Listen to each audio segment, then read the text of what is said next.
Light opera songs from upstairs caused questioning looks from browsers, rummaging through the cardboard boxes. Nan Day is hitting the high notes to some old favourite chorus on the radio, working in her kitchen above the bookshop. Sonny, the boxer dog, sits by the shop door window looking up at the ceiling. Questioning crinkles furrow his forehead, listening to Nan's singing. Amazement in his bloodshot, world-weary eyes. I sat at a golf ball electric typewriter, typing bibliographic details of books onto oblong, off-cut pieces of white card. My feet are showered in a confetti of price tag triangles cut from decades-old dust covers. Every so often I paused my two-finger typing to flick through a book and admire the old-fashioned typefaces, tipped-in illustrations or copperplate engravings in books lovingly crafted by Batsford, Macmillan, Talbot Press and Dahlman. I have come to love the bargain hunters, the collectors, nearly all of them middle-aged men. Some browsers silent, others whistling tunes under their breath. On their haunches, climbing creaky old-fashioned wooden library ladders. I've come to love sweeping the scabbed lino floor from the long room past the cramped packing room with the giant weighing scales and the large rolls of corrugated cardboard, where piles of books on the sagging dispatch table waited to be wrapped, franked and then shipped all around the world. Remembering the slap-happy chaos, the clutter, the stacks of boxes or the Pisa-like piles of books on the floor. Remembering the attic smell of dust, ink on paper, full-calf covers with their gold-blocking tooled inlay. Clashing ideologies peacefully coexisting at last, breaking through hostile borders where time has disarmed the guardians of prejudice and hatred.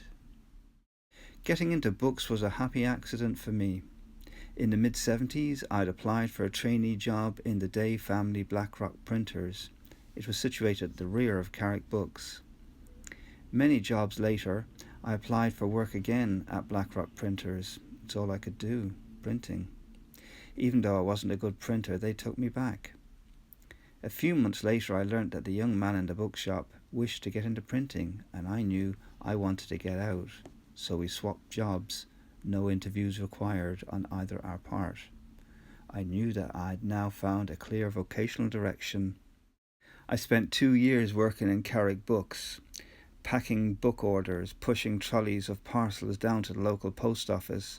Occasionally, I would accompany Sean on buying trips to fill his VW camper van when he bought up private libraries. In the early teens of 2000s, I returned to this bookshop alma mater, back to working ad hoc days in Carraig Books whenever Sean Day, the owner, needed to go off golfing or on a buying trip or on a holiday. I was usually paid in books credit, but when I stopped selling used books online myself in 2014, that was of little use to me, and I certainly didn't need to add to my large personal library. The payment type changed by my request to the laughably modest meal deal at my local cafe, a takeaway latte in the morning and a latte and sandwich, sometimes a dinner, at lunchtime. Little was expected of me. I would answer the infrequently ringing phone, take money for the occasional paperback book purchase, usually from the bargain bin on racks outside the shop. I would guide people to the sections that interested them, make photocopies, or show customers the way to the printers in the rear of the shop. The rest of my time was spent reading newspapers and emails on my laptop, occasionally writing poetry, or when bored, browsing some of the circa 70,000 books. Newcomers entered the shop hesitantly, on tiptoe. Browsers came in company, many would whisper as if entering a library or a church. What was it in the old-fashioned shop that invariably had this hallowed effect on people? Was it the sheer bulk of books? Was it the vast treasure trove of knowledge that so many authors represented?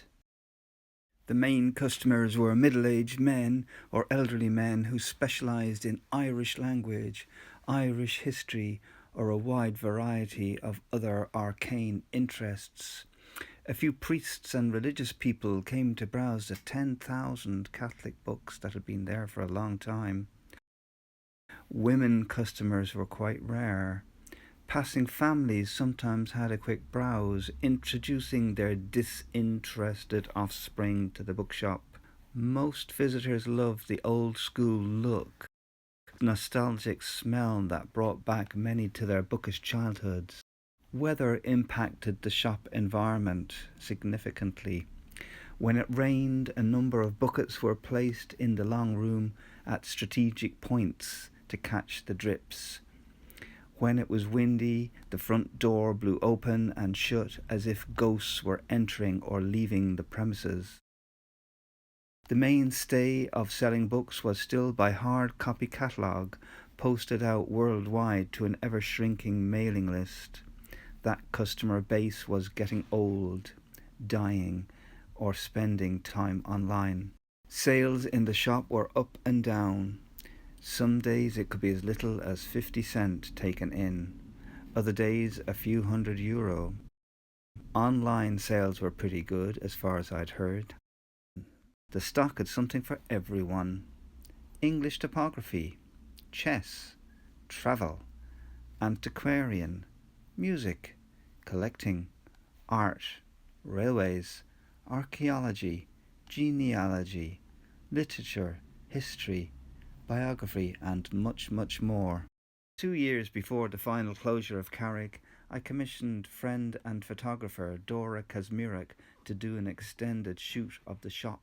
It was great fun, telling her the many backstories and generally having a laugh as she climbed up on wobbly piles of boxes, lay on the dusty floors, taking shots and hanging off the step ladder at slightly unsafe angles.